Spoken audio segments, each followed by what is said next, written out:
The land at the eastern boundary of the Norwood farm was dry on the morning of December the 14th, 2020.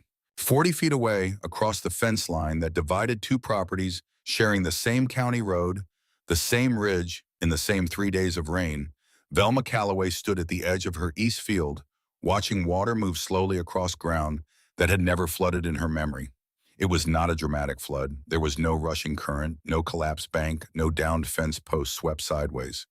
It was quieter than that, and somehow worse for it.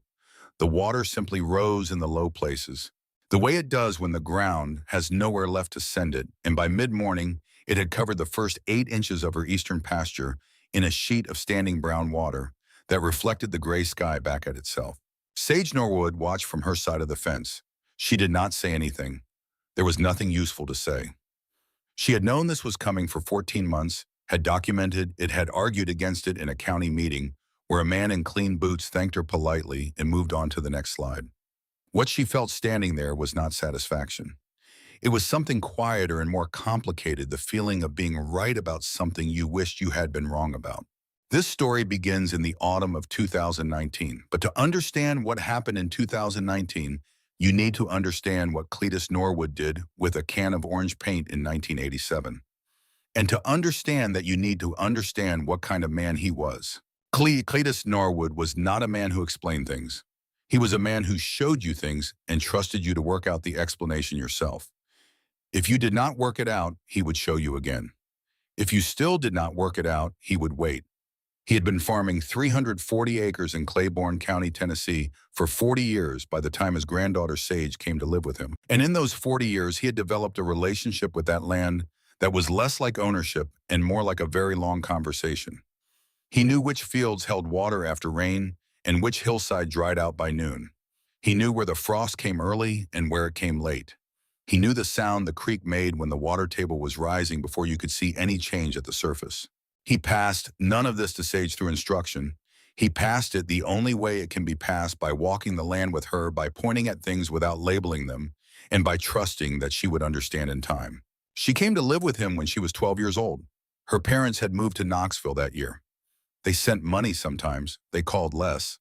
The reasons were never fully explained to Sage, and she had learned by the time she was old enough to ask the right questions that the answers would not satisfy her anyway. What she had instead of answers was 340 acres, an old farmhouse that faced southeast to catch the winter sun, and a grandfather who got up before dawn and expected you to be dressed when he came through the kitchen. The house had been built in 1941 by her great-grandfather using timber, cut from the property itself. It had been repaired and added to so many times in the decades since that almost none of the original wood remained. But the shape of it was original. The way it faced, the placement of the windows, the slight elevation of the foundation on the north side to account for cold air, pooling, all of that was original. All of that was intention baked into the structure by someone who had stood on that ground and thought carefully about what living there would require. Sage had grown up inside that intention without fully understanding it the way you grow up inside a language and only later realize it has a grammar. Cletus died in the spring of 2014. He left behind a 1987 Kubota tractor that still ran 40 years of handwritten weather logs stored in a metal box in the barn, and $23,000 in credit card debt. Sage was 20 years old. She paid off the debt over the following 3 years without telling anyone she was doing it. She did not consider this a sacrifice. She considered it a bill that needed paying, and she was the one who was there to pay it. By the fall of 2019, she was 26 years old and running the farm alone. 18 head of Black Angus, 12 acres leased to a neighboring family for hay, a small cattle operation that required everything she had and returned in most years just enough to cover what it needed to keep going. She kept a notebook, a green hardcover composition book she bought in bulk from the dollar store, and she wrote things in it: temperatures and runoff patterns, and which gates the cattle preferred, and where the mud got deep after rain. Small things. The kind of things that do not seem important until they are the only things that matter. She had her grandmother's wums, wide palms, short nails, a scar on the left thumb from a baling wire incident she had never fully explained to anyone's satisfaction, including her own. She wore the same 3 flannel shirts in rotation from October to April. She drank her coffee black because adding anything to it required a second step she had never seen the point of.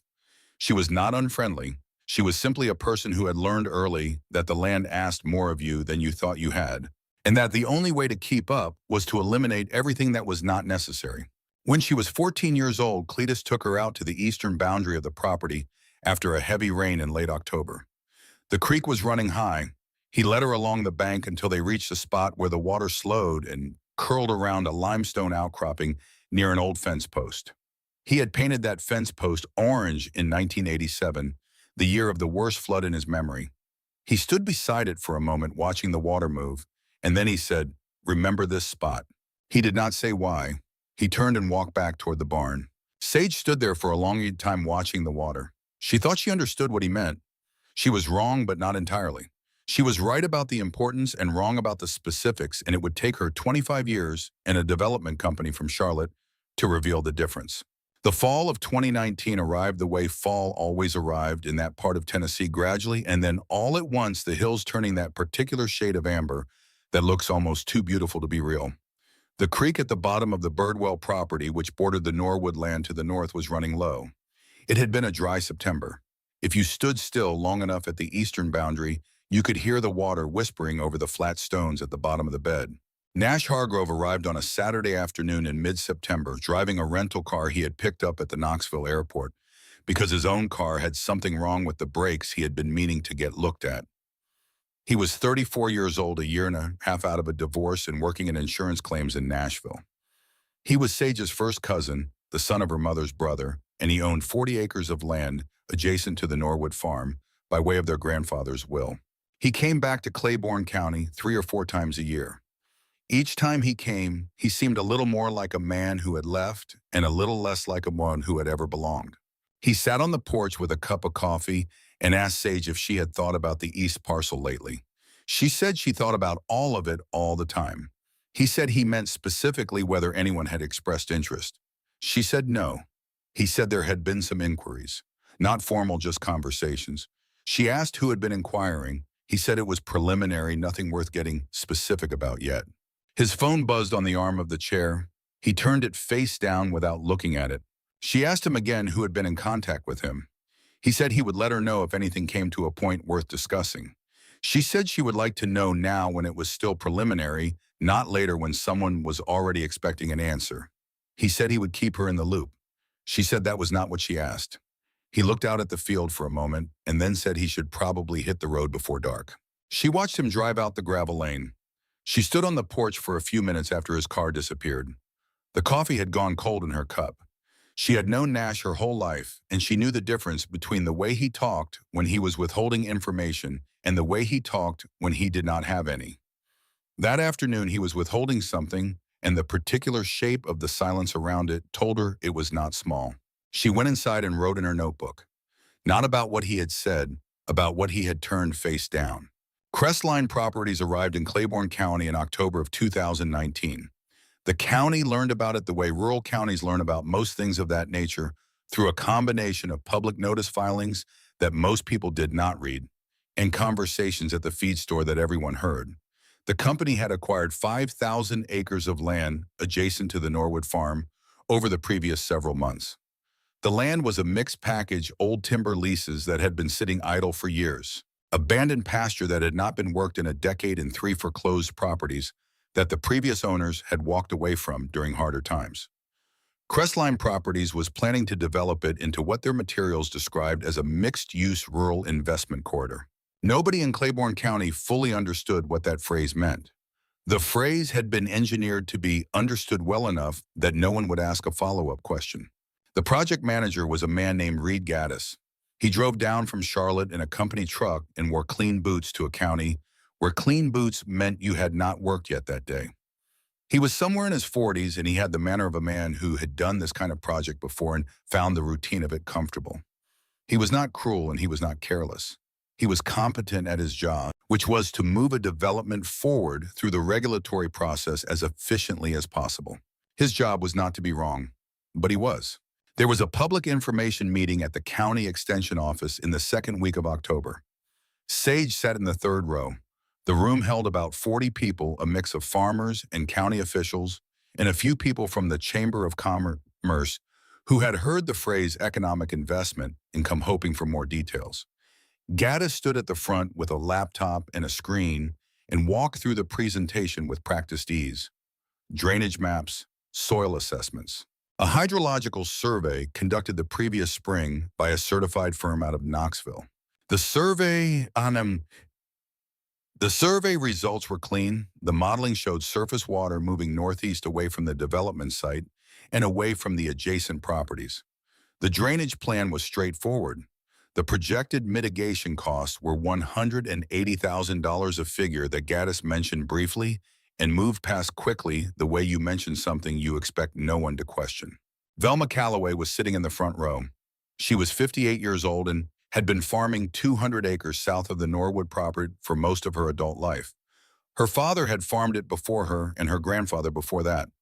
She knew Luther Hensley, the county planning board chair, from high school. She had been to enough of these meetings over the years to know which ones resulted in something and which ones were theater. She wanted this project to succeed. The county had been losing young people for 20 years. Her own daughter had moved to Chattanooga after college and showed no sign of coming back. Any development that brought a payroll into the county was, in her view, worth supporting. She was watching Gaddis with the particular attention of someone who has already made up her mind but is listening anyway. Sage raised her hand. She did not rush. She stood and said clearly that the hydrological survey had been conducted in April and that April in that particular valley was misleading. She explained that the water table in Claiborne County's eastern quarter shifted significantly between spring and late autumn, particularly in the lower parcels. She said the acquired land sat above a clay shelf along its southern and western edges, and that when the ground reached saturation in November, that shelf redirected surface runoff directly toward the Norwood property and the 3 farms south of it. She said all of this in the same tone she would have used to read aloud a set of directions. Gaddis thanked her for her concern. He said the survey had been conducted by a certified firm. He said the methodology was sound. He said it with the kind of patient smile that people use when they have already decided to stop listening and are simply waiting for the other person to finish. The smile was not hostile. It was something worse than hostile. It was the smile of someone who could not imagine that the person standing in the third row knew something his certified firm did not. Sage sat down. Velma Calloway looked at her briefly, then looked back at the screen. She did not speak. Then Gaddis moved to the next slide and Sage saw it. The slide listed stakeholders and community representatives who had been consulted during the preliminary planning phase. There were 7 names on the list. Most of them were county officials. Near the bottom, in the same plain font as the rest, were 4 words: Nash Hargrove, adjacent landowner, preliminary consultation completed. Sage read it once. She read it again. The words did not change. She did not react. She did not stand up again or make a sound. She sat in the third row and looked at the screen and then looked at her hands and felt something settle into place inside her that she did not have a word for at the time. It was not anger exactly, though anger was part of it. It was more like the feeling of a piece of information completing a picture you had not realized was incomplete. Nash's phone turning face down on the arm of the chair. The particular way he had said preliminary. The specific question he had not answered. The meeting ended. People filed out. Someone from the Chamber of Commerce was talking to Gaddis near the front. 2 farmers were having a conversation near the door about a fence repair that had nothing to do with any of this. In the parking lot, Velma Calloway caught up to Sage. She did not apologize for not backing her up inside. She was not that kind of woman. She said, "You made a point in there." She said it the way someone says a thing they wish they did not have to admit. Then she said that in her experience, this county did not listen to young people until those young people had something on paper. Sage looked at her. She said, "Then I'll get something on paper." Velma nodded once, the way you nod when someone says something you cannot argue with, even if you wanted to. She got in her truck and drove south. Sage drove home. She fed the cattle. She did the things that needed doing regardless of what had happened at the meeting, because the cattle did not know about the meeting and the farm did not care. By the time she came in from the barn, it was past 8 o'clock and the kitchen was quiet and cold. She heated up what was left of the morning's coffee and sat down at the table. She pulled out the metal box from the barn, Cletus's weather logs. 40 years of handwritten entries in his particular cramped script, the kind of handwriting that takes up less space than it should, because the person writing it was always in a hurry to get back outside. She opened the box and took out the 2011 volume.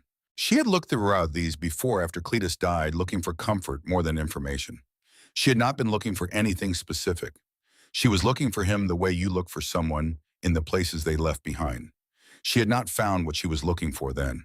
She opened the 2011 log now and turned slowly through the pages. She was not sure what she expected. She was not sure she expected anything. On the 14th of August, 2011, in Cletus's cramped, careful hand, she found this: bulldozers cut roads on the north slope today. Timber operation on the Birdwell parcel. The grade on that hillside is going to change. Water won't run the same direction anymore. She turned 3 pages. November 23rd, 2011. Water at the orange post is 2 inches higher than last year at this date, right where I thought it would go. She sat at the kitchen table for a long time. He had known. 8 years before Reed Gaddis drove down from Charlotte in a clean truck with a certified survey from a firm in Knoxville, Cletus Norwood had stood on the east pasture in November and watched the water rise 2 inches higher than it should have and written it down in a spiral notebook, because that was what he did when he saw something important. He had not told anyone. He had written it down and put it in the metal box and continued farming the way a man continues doing the thing he knows how to do when there is nothing else available to be done. Sage thought about the orange fence post. She thought about him standing there in 1987, painting it, making a mark that would mean something to whoever was paying attention decades later. She thought about him saying in 2011 that the water would not run the same direction anymore. She thought about him showing her that spot at the creek when she was 14 and saying with no explanation, "Remember this spot." He had been trying to tell her something. He had not known what form the telling would need to take. He had simply put every piece of it in the places she would find when she needed them. She opened her green notebook to a fresh page. At the top, she wrote October 2019. Hydrological survey, April. Clay shelf, orange post. 2011 logging. Nash. She sat for a moment looking at the last word. Then she picked up the pen again and drew a single line under it. Not to emphasize it, just so it would not get lost. She closed the notebook and turned off the kitchen light. Outside, the creek at the eastern boundary was whispering over the flat stones. The hills were dark. The sky had that particular stillness that comes to eastern Tennessee in October, when the temperature has dropped just enough that the air stops moving and everything goes quiet, and the only sound is the one the water makes when it has somewhere to go. There are things that do not announce themselves. They simply accumulate layer by layer, season by season, in the soil and in the logs, and in the memory of anyone who has stood still long enough to notice. Cletus Norwood had stood still for 40 years. He had noticed everything, and somewhere between the orange paint on the fence post in 1987 and the cramped entry in a spiral notebook in 2011, he had given his granddaughter everything she needed. She had not known it until now. She did not sleep well that night, but she did sleep. And in the morning, she got up before dawn and started with the creek. She started at the creek before sunrise, not because she had a plan fully formed, because the creek was where everything began, and if you were going to prove something about water, you went to where the water was and you watched it until it told you what it knew. The Norwood property's eastern boundary ran along Barlow Creek for roughly 400 feet. Sage had been walking that stretch her entire life. She knew every flat stone, every bend, every place where the bank had slumped and been rebuilt. She knew the sound it made in dry September, and she knew the sound it made in wet November, and she knew the difference between those two sounds, the way, the difference between a door closing softly and a door closing with intention. In the weeks after the October meeting, she walked it every morning after feeding the cattle. She was not looking for anything dramatic. She was looking for what was already there. She had photographed the high water mark from November 2018, the previous year, not for any particular purpose, just because photographing things was part of what she did. The photograph showed the bank line at the limestone outcropping near Cletus's orange post, with the water sitting 14 inches above the normal summer level. She had noted it in her green notebook with the date and the rainfall total for the preceding week. On the 1st of November 2019, with similar rainfall in the preceding days, she photographed the same spot from the same angle. She stood in the same position she had stood the year before, lining up the same rock formation in the frame, and took 3 pictures. Then she walked back to the house and sat at the kitchen table and held the two phones side by side, the new photo on one and the saved photo from 2018 on the other. The water in 2019 was running higher, not dramatically, not in a way you would notice if you were driving past on the county road, but against the fixed reference point of the limestone and the orange post, it was measurably higher. And Sage had been measuring things long enough to know that a difference you can see in a photograph is a difference that can be documented. She wrote the number down. Then she drove to the county clerk's office. The building smelled the way county buildings always smell, like old paper and recycled air, and the particular boredom of filing systems that have not been reorganized in decades. The woman at the front desk directed her to a man named Clyde, who handled survey and property records. Clyde was somewhere in his 60s, heavy-set with reading glasses pushed up on his forehead that he kept forgetting were there. He had worked in that office for longer than Sage had been alive. When she told him what she was looking for, he pulled the files without much comment. The original survey records for the parcels Crestline Properties had acquired. He set them on the counter and went back to whatever he had been doing before she arrived. Sage worked through the documents slowly. The hydrological survey Gaddis had presented at the meeting cited elevation data from a USGS dataset. She found the reference number and wrote it down. Then she asked Clyde whether they kept records of previous requests on file, whether there was a log of who had pulled which documents. Clyde looked up from his desk. He said yes, they kept a request log. He said it was public record. She asked him to check the Birdwell parcel records, the northern parcel that Crestline Properties had acquired as part of its 5,000-acre package. He came back a minute later with a ledger. He ran his finger down the column and stopped. He said her grandfather had pulled those records. He said Cletus Norwood had requested the Birdwell parcel survey files 3 times in 2009, in 2011, and again in 2013. Sage looked at the dates. 2011 was the year of the logging operation. Cletus had pulled the files during it, and again 2 years later, checking something he had already checked twice before. Clyde said he used to come in here every winter, said he was keeping tabs on the creek. Sage thanked him. She took photographs of the relevant pages and drove to the state forestry office. The request for the original logging permits took 11 days and 2 follow-up phone calls. The second call required her to be specific about the parcel numbers and the approximate date range, which she knew from Cletus's journal. The woman on the other end of the line said she would see what she could find in the archive. On the third day of the second week, the documents arrived by email. Sage printed them at the library in town because her printer had been broken since August, and she had not gotten around to replacing the ink cartridge. She sat in the library parking lot and read through the permits in the front seat of her truck. The documents confirmed what Cletus's journal had recorded. A timber operation on the Birdwell parcel in the summer and fall of 2011 had included road construction through the northern slope. The roads were cut to allow equipment access, and the cutting involved significant grading of the hillside. The permits listed the grading work as incidental to the primary timber operation, which meant it had received less scrutiny than it would have if it had been the primary purpose of the project.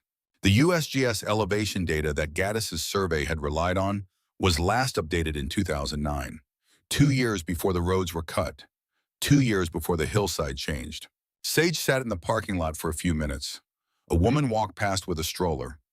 A kid on a bicycle cut through the far end of the lot and disappeared around the corner. The certified survey had used the best available data. That was what Gaddis had said at the meeting. The methodology was sound, and he was technically correct. The data was official. The methodology was standard. The problem was that the data described a landscape that no longer existed, and the methodology had no mechanism for accounting for that because no one had thought to look. No one except Cletus.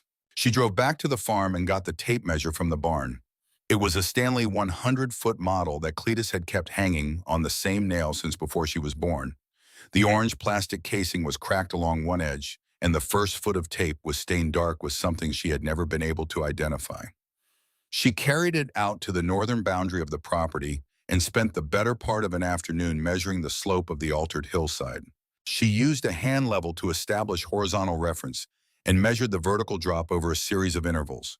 She did the calculations twice, once in her head and once on paper. The grade change across approximately 800 feet of slope came to just over 3 degrees. 3 degrees does not sound like much, but on a hillside that long at that soil type with that clay composition underneath 3 degrees, is the difference between water that disperses across a field and water that concentrates into a channel. She wrote the number down in the green notebook, and then she wrote it again on a separate piece of paper that she folded and put in the glove compartment of her truck. She did not want to find out later that she had lost the only record of it. She was on the third week of working alone when Virgil Eldridge returned her call. She had found his name through the Tennessee Farm Bureau, which maintained a list of licensed civil engineers willing to consult with agricultural property owners at reduced rates. Virgil Eldridge was on the list. She had called him on a Tuesday evening and left a message explaining in general terms what she was looking at.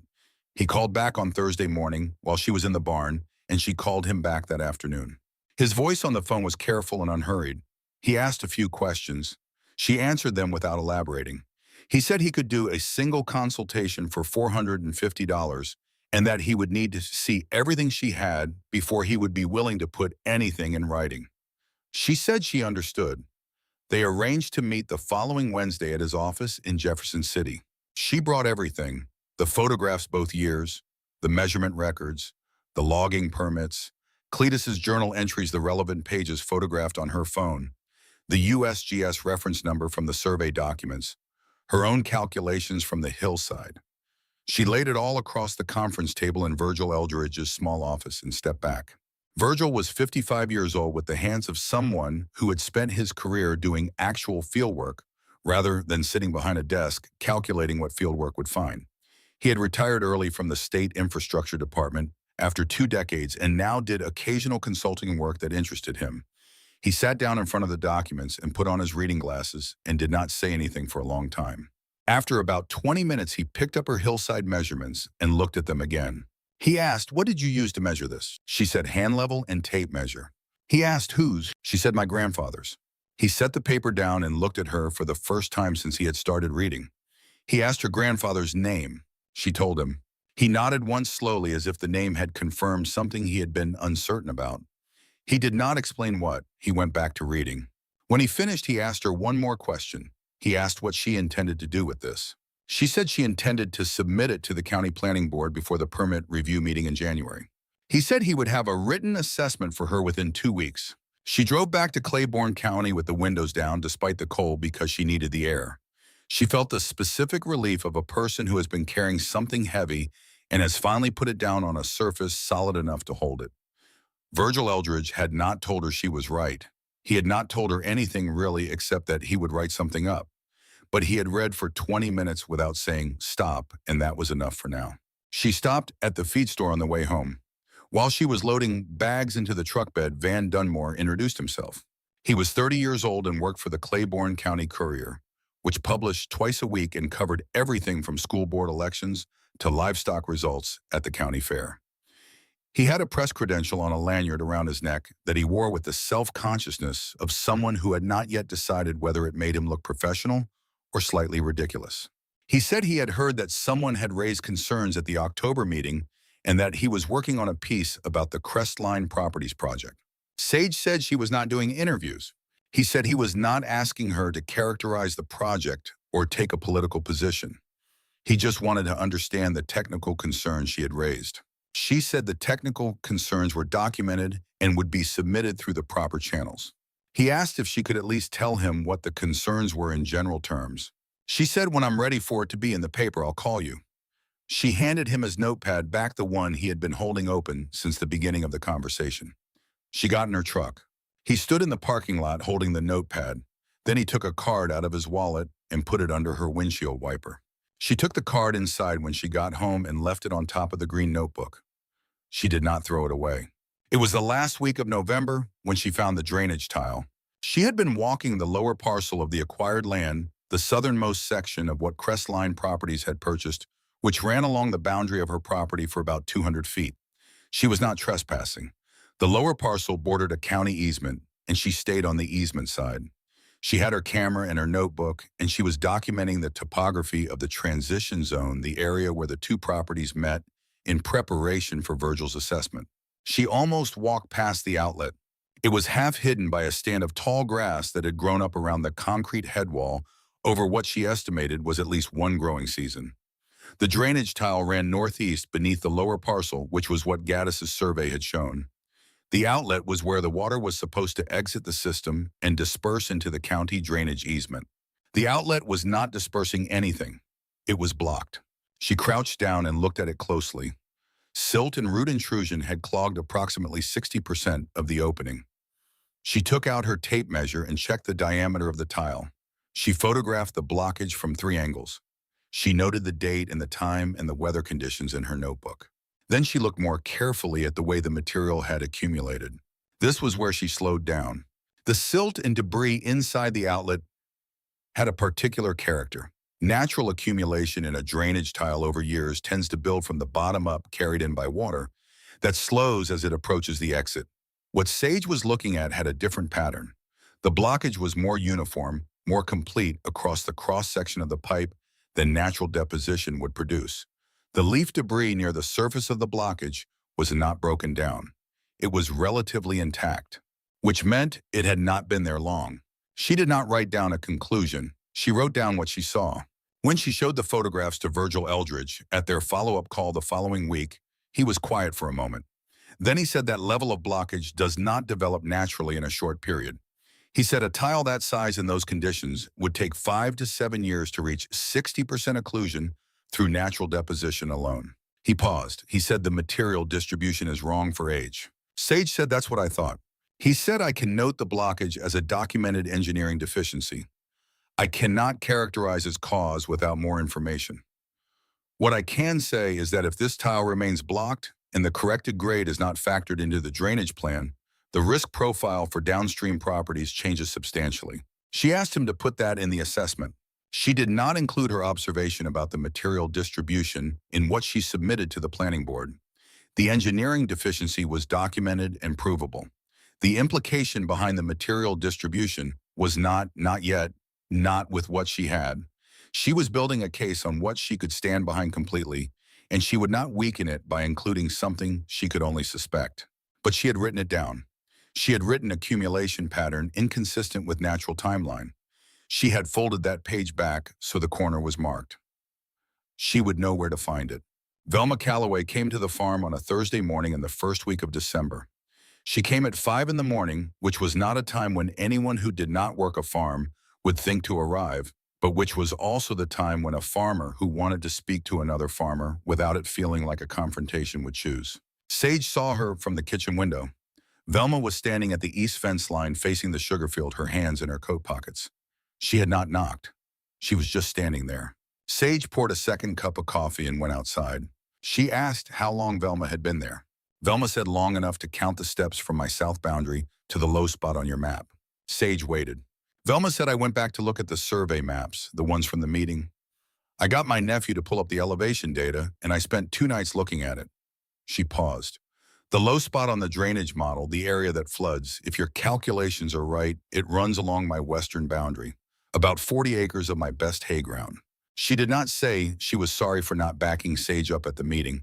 She was not that kind of woman. What she said was, I want to understand what you found. They stood at the fence line as the sky lightened and Sage laid it out for her piece by piece, while Velma listened without interrupting. When she finished, Velma was quiet for a while. She looked out at the sugar field and then at the sky and then back at Sage. She said, I still want this county to have jobs. Sage said, I know.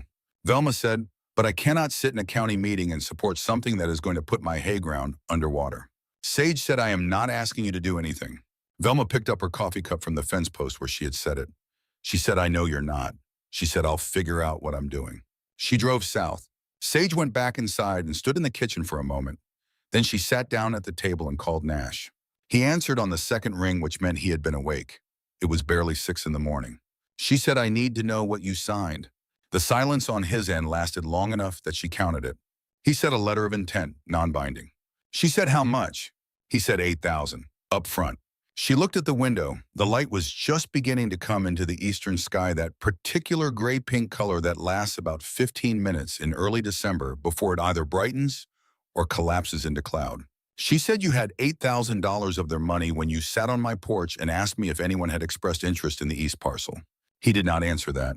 She said you had $8,000 of their money when you were in that slide presentation as a consulted stakeholder, and you never told me. He said her name. She said, I'm filing the comments with the planning board in 8 days. I'm filing everything I have. I am not asking your permission, and I am not warning you so you can do anything about it. I am telling you so that you know because you are family and you are supposed to know things. She hung up.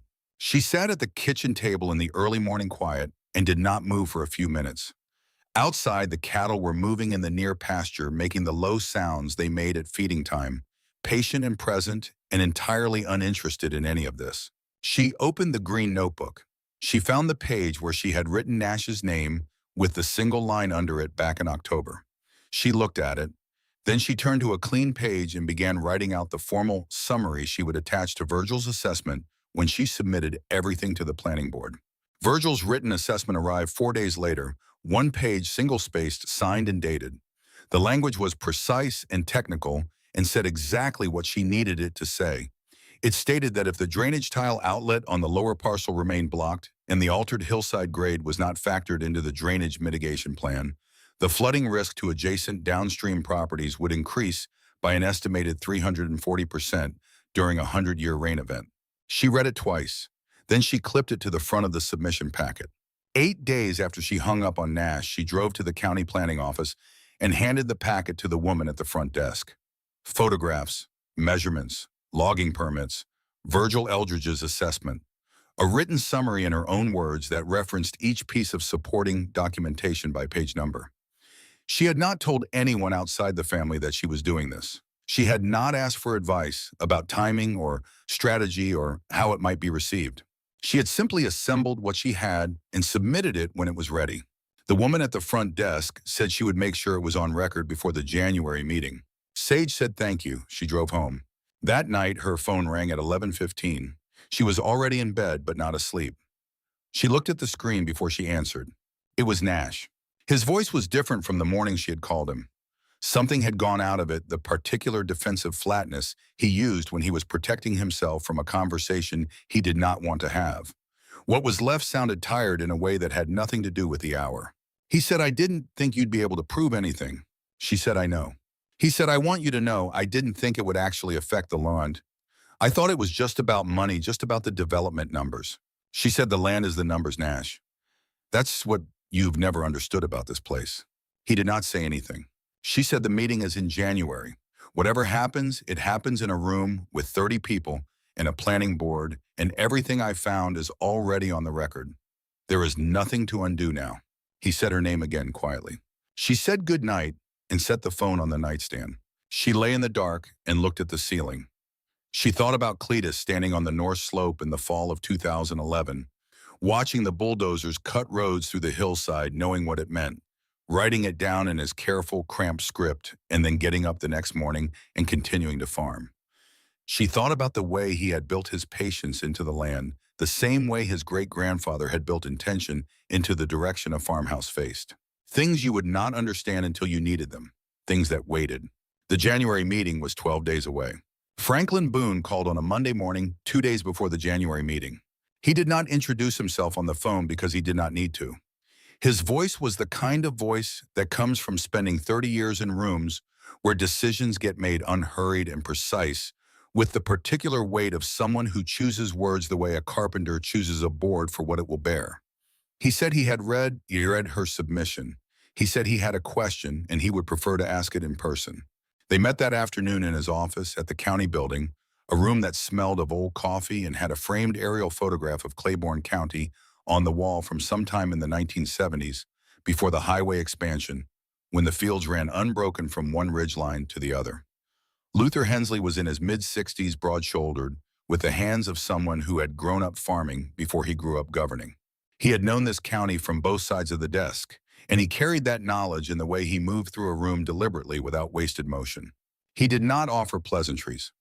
He sat down across from her and put her submission packet on the desk between them and said, I have one question.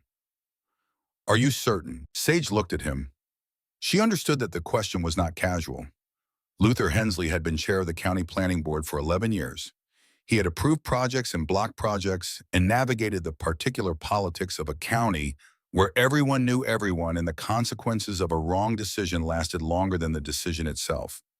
If he acted on what she had submitted and she was wrong, The county would face a legal challenge from a development company with significantly more resources than Claiborne County had ever had. He was not asking whether she felt confident. He was asking whether the ground beneath her would hold. She said, Virgil Eldridge is certain. I am certain because he is certain, and he is certain because the documentation is certain. Hensley said, walk me through the documentation, not the summary, the actual chain. She walked him through it. The photographs at the Orange Post both years, the USGS reference in the date it was last updated, the logging permits with the grading notation, her hillside measurements using Cletus's tape measure, the block tile, Virgil's assessment. She did not skip steps and she did not embellish. She gave him the chain link by link. When she finished, he was quiet for a moment. He looked at the aerial photograph on the wall and then back at her. He said, your grandfather used to come to planning meetings. Not often, but when he came, people listened. He said it the way you say something about a person when you want the person you are talking to understand something without having to explain it directly. Then he said he talked to me once, maybe 10 years ago, about that creek. Said he thought the northern parcels were going to cause drainage problems eventually. Said nobody was paying attention to the grade changes from the logging roads. I told him I would look into it. He paused. He said I did not look into it. Sage sat with that for a moment. She did not say anything. Hensley said, I am going to ask Crestline Properties representative one question at the meeting Wednesday. If he cannot answer it, the permits will be tabled. He looked at her directly. I want you to be in that room. She said, I will be there. She drove home in the early winter dark with the heater running and the radio off. She thought about Cletus sitting across from Luther Hensley 10 years ago in that same office with the same aerial photograph on the wall saying the same thing she had just finished proving and Hensley telling him he would look into it. She thought about what Cletus must have felt driving home that day. She thought about whether he had been angry or resigned or simply patient in the particular way that farmers learn to be patient, accepting that some things take longer than they should and continuing anyway. She thought he had probably been patient. It was the only explanation for why he kept writing things down. The morning of the meeting, Velma Calloway arrived at the farm at 6 o'clock. She knocked this time. She was carrying something wrapped in newspaper. When Sage opened the door, Velma held it out. Sage unwrapped it at the kitchen table. It was a green hardcover composition book, the same kind Sage bought in bulk from the dollar store, except this one was new. The spine uncracked, the pages white and unmarked. Sage looked at it and then looked at Velma. Velma said, I figured you were about to fill up the one you have. It was not a sentimental gesture. It was a practical one, which was the only kind Velma Calloway made, and because of that, it meant more than a sentimental gesture would have. Sage set the new notebook on the table next to the old one and made coffee. They sat at the kitchen table for 20 minutes without talking much. Velma said she had submitted a written comment to the planning board 2 days earlier, supporting the request for a new hydrological survey. She said she had not told anyone she was doing it. She said it without looking for a reaction, just reporting a fact. Sage said, thank you. Velma said, don't thank me. I'm protecting my hay ground. Sage said, I know, thank you anyway. Van Dunmore appeared at the farm at 7:15. He had driven out from town without calling first, which was something Sage was beginning to understand was simply how he operated. He stood at the porch door with his notepad and his press credential and said he was not there in an official capacity. He said his editor wanted a piece framing the Crestline Properties project as an economic development success story, and he had told his editor he could not write that piece because he had read the planning board submission and the facts did not support that framing. Sage asked him what he was planning to do.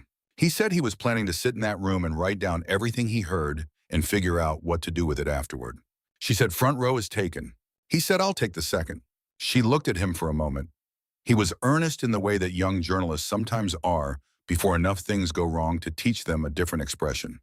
She was not sure yet whether that earnestness would hold or dissolve under the particular pressure of a story his employer did not want him to tell.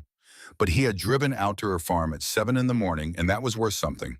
She said the meeting starts at 2. The county planning office was in a low brick building on the main road through town. By 1:30, the parking lot had more cars than Sage had expected. 30 people ended up in the room, which was more than had come to the October meeting. Word had moved through the county in the weeks since Sage's submission, not loudly, not with any particular urgency, but with the steady current of information traveling through a place where people talk to each other at the feed store and after church and at the edges of driveways. Velma Calloway sat in the front row with her hands on her knees. Van Dunmore sat in the second row with his notepad open and his phone in his pocket for the first time since Sage had met him. Reed Gaddis was not there. Crestline Properties had sent Theron Ingram, instead a younger man in his late 20s, who wore a good suit and carried a laptop bag and had the careful, prepared confidence of someone who had been briefed thoroughly and trusted the briefing. He introduced himself to several people in the room before the meeting started, which was the kind of thing you did when you believed the room was manageable. In the hallway, 10 minutes before 2, Ingram found Sage. He said he had read her submission. He said there were some interesting points in it. He said Crestline Properties was always open to dialogue with the adjacent landowners, and that if she had concerns about the drainage modeling, the company would be happy to have their engineering team review her documentation informally before any formal action was taken. She looked at him. He was 27, maybe 28, and he had been handed this meeting as a routine matter, something the senior people did not need to attend in person. She did not think he was dishonest. She thought he had been told what to say and had not yet had enough experience to know when what he had been told was insufficient. She said the meeting starts in 10 minutes. He said, I just want you to know that Crestline Properties takes community concerns seriously, and we believe there's a path here that works for everyone. She said, I submitted my documentation 8 days ago through the proper process. If the company wanted to have a conversation before the meeting, they had 8 days to initiate one. She walked into the room. Luther Hensley called the meeting to order at 2:15. He went through the procedural items without rushing the way he always did, giving each item the time it required and not a moment more. When he reached the Crestline Properties permit review, he opened the folder in front of him without looking up. He said he had one question for the company's representative before opening the floor. Ingram straightened in his chair at the front table. Hensley said, has the drainage assessment for this project accounted for the topographic changes made to parcels 14 and 17 during the 2011 timber operation? The room was quiet. Ingram said, I would have to verify that with our survey team. Hensley said he understood. He said he would note for the record that the hydrological survey submitted with the permit application used SGS elevation data from 2009, and that documented grading modifications to the affected parcels occurred in 2011. He said he had a written assessment from a licensed civil engineer submitted as part of a formal public comment that addressed the implications of this discrepancy. He picked up Virgil Eldridge's one-page assessment and read a single sentence aloud. He read it the way you read something when you want every person in the room to understand not just the words, but the weight behind them slowly without inflection, letting the information carry itself. If the drainage tile outlet on the lower parcel remains blocked and the altered hillside grade is not incorporated into the mitigation plan, flooding risk to adjacent downstream properties increases by an estimated 340% during a 100-year rain event. The room did not erupt. It did not need to. 30 people did not react with drama. They reacted the way people react when a number lands in a room and requires no interpretation. They went quiet and did arithmetic. 340% against a 100-year rain event in a county that had seen 3 significant flooding seasons in the past 12 years. Velma Calloway did not move. She sat with her hands on her knees and looked straight ahead, and her jaw was set in the particular way it's set when she was absorbing something she had already prepared herself to absorb. Hensley set the page down. He said Crestline Properties' projected mitigation cost for drainage is $180,000. The licensed assessment before this board estimates the actual cost of proper mitigation, including tile replacement grade correction and a retention berm along the eastern boundary at approximately $740,000. He looked at Ingram. He said, I would like your company to have the opportunity to respond to this discrepancy before this board makes any determination. Ingram had collected himself. He said the assessment reference was from a single independent consultant and that Crestline Properties survey had been conducted by a certified firm following established methodology. He said the company stood behind its documentation. Then he said with respect, the calculations cited in that assessment were generated in part from measurements taken by a private individual without professional certification. I think the board would want to weigh the credibility of the sources carefully. The room shifted. Not dramatically, just the slight realignment that happens when someone says something that changes the temperature slightly. Hensley looked at Ingram without expression. He said the measurements referenced in Virgil Eldridge's assessment were reviewed and verified by Mr. Eldridge before he signed his name to a professional document. Are you suggesting that Mr. Eldridge's professional judgment is in question? Ingram said, I am suggesting that the underlying data should be reviewed by the project survey team before any determination is made. Hensley said that is exactly what this board is going to require. He said the permits were tabled pending a new hydrological survey to be conducted no earlier than October and no later than December, so that it captured late-season water table conditions. He said the survey methodology would be reviewed by the board before the firm was engaged. He closed the folder. The meeting ended 40 minutes later. People filed out in the particular way people file out of a meeting where something significant has happened, but no one is quite ready to talk about it yet. There was a murmur near the door, two farmers talking quietly. The woman from the Chamber of Commerce was on her phone. In the parking lot, Velma Calloway walked to Sage's truck and stood beside it. She said, I put in a written comment 2 days ago, supporting the survey request. Sage said, I know, Hensley told me. Velma said, I did not do it for you. She said it without apology, just accuracy. Sage said, I know that too. Velma looked out at the road. She said, your grandfather knew what he was talking about. I should have paid more attention 10 years ago when he was still around to say it. She did not wait for a response. She walked to her own truck and drove south. Van Dunmore found Sage near the building entrance. He said his editor had killed the piece he wanted to write. He said the paper's two largest advertisers had connections to businesses that stood to benefit from the Crestline Properties development, and his editor had told him the timing was not right. He said he was going to post a thread on his personal account that night. He said he would not name anyone or attribute anything he could not independently verify. He would just lay out what had been presented in a public meeting, in a public room as a matter of public record. Sage said, that's your decision to make. He said, I know. I just wanted you to know I was going to do it. She looked at him for a moment. The earnestness was still there, but it was different from the morning, tempered by something that was going to make him either a good journalist or a former journalist, depending on how things went. She said, write what you saw. Don't write what you think. The facts are enough. He nodded. He drove back toward town. The thread went up that night, 11 posts, no names, no attribution, beyond public meeting, county planning board. He described the discrepancy between the survey date and the topographic changes. He described the difference between the projected mitigation cost and the assessed actual cost. He framed it as a question, not a conclusion. When a certified survey uses data that predates documented changes to the landscape, it is measuring who is responsible for the gap. The thread was shared 412 times in the first week. 2 regional newspapers called the county planning office. A reporter from Knoxville filed a public records request for the full permit application. Van Dunmore left the Claiborne County Courier 6 weeks later. He took a position at a regional paper with a larger circulation, and 3 months after that published a long-form piece under his own byline about the cost of outdated topographic data in rural development projects. The piece won a regional journalism award. He did not call Sage before it ran. She read it at the kitchen table one morning and thought he had gotten the facts right, which was all she had asked him to do. The new hydrological survey was conducted in November of 2020, as Hensley had required. The firm was different from the one Crestline Properties had originally hired, selected through a process that the planning board oversaw directly. The survey team spent 3 days on the property in the second week of November, when the water table was where it was supposed to be when you were measuring it honestly. The results confirmed Sage's findings in full. Crestline Properties revised their drainage plan in the spring of 2020. The block tile was excavated and replaced. A retention berm was constructed along the eastern boundary of the lower parcel, running for approximately 300 feet and designed to redirect surface water away from the adjacent properties. The county kept records of the final cost, as county planning boards do.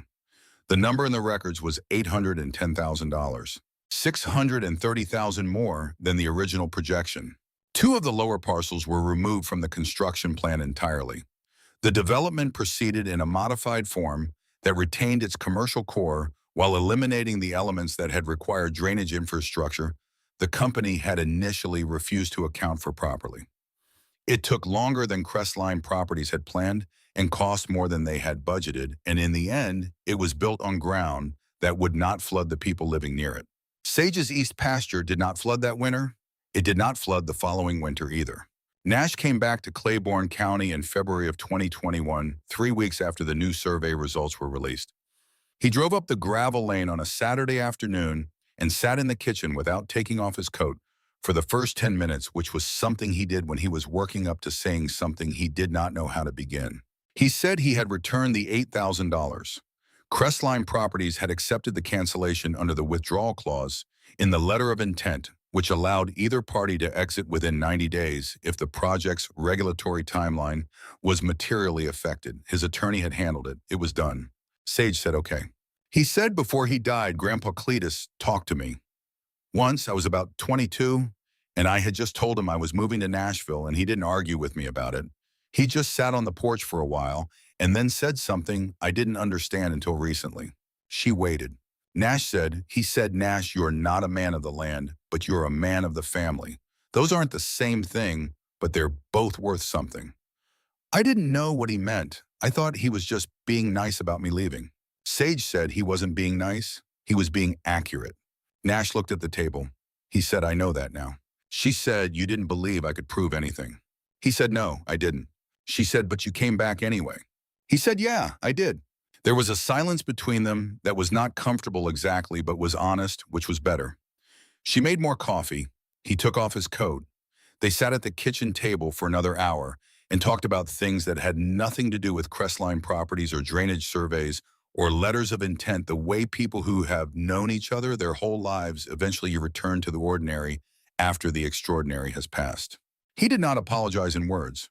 Men like Nash Hargrove, men who left and lived in places where leaving was the normal thing and staying was the odd choice, often did not have the vocabulary for that particular apology because they had never needed it before. What he did instead was come back. He drove up that gravel lane and sat in that kitchen and said what Cletus had told him, which was the closest thing to an apology he knew how to make. The following summer, he came back twice. In the fall, he called to ask if she needed help with the fence line on the north boundary. She said yes. He drove down on a Saturday and they worked the fence together without much conversation, which is how fence work gets done when it is getting done properly. In the late summer of 2021, he repainted the orange fence post at the eastern boundary. He did not tell Sage he was planning to do it.